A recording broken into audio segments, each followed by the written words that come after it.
Kata Nabi, kalau sholatnya ingin sempurna dimulai dari wudhu. Yang pokok dalam wudhu itu ada 4, sisanya sunnah. Awas, kalau yang 4 ini tidak sempurna maka batal wudhunya. 1, fagsilu wujuhakum, basuh wajahnya. Kalau disebutkan wajah dalam bab wudhu, itu tidak ada yang lain kecuali bagian tampak muka. Jadi ya, kalau yang punya jenggot, itu termasuk janggutnya di selai-selai. Sifat wudhu cuma ada 3. 1, pakai keran.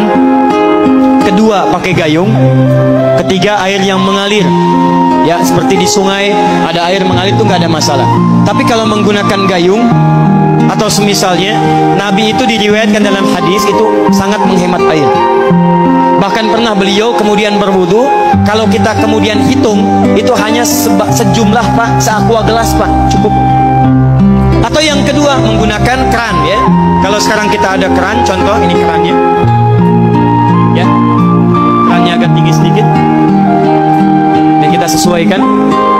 Ambil airnya. Misal contoh, gosala itu bukan ditumpahkan, ambil air, tumpahkan di tempat yang akan dibasuh gini.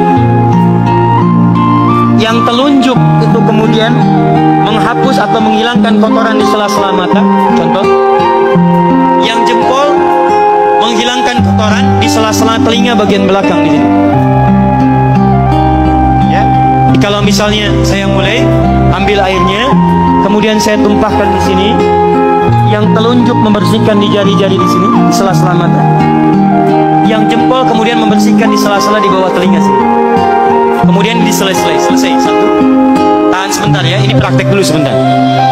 2. Wa aidiakum ilal marafiq, ini yang sering keliru.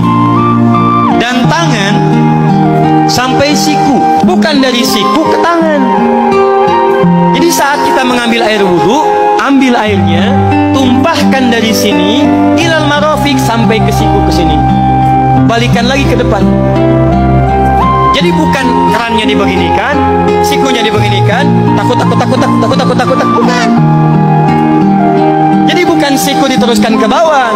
Yang tepat itu ambil airnya, kemudian basuh dari sini sampai dengan ke sikunya. Hati-hati, ini ada maknanya.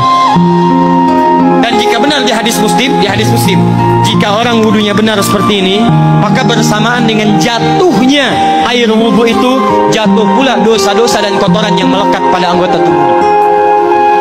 Tidak cukup dengan amin, nanti kita lihat dulu.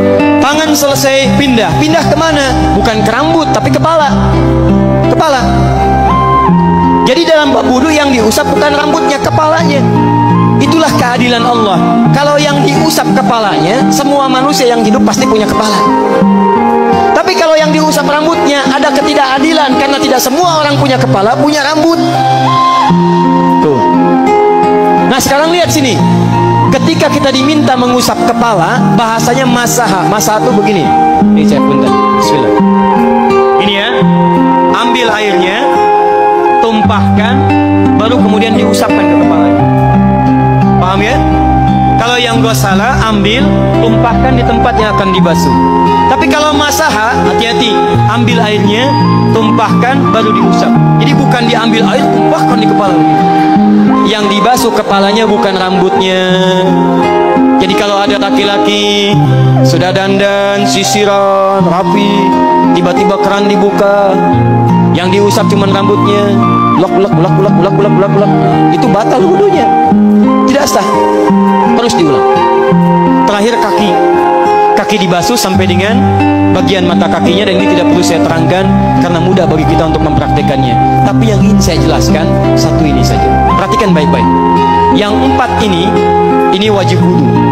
Tambahannya sunnah. Niat dimasukkan dalam wajibnya. Lihat sini, kumur-kumur sunnah, telinga sunnah, istinsyak sunnah. Yang 4 ini wajib.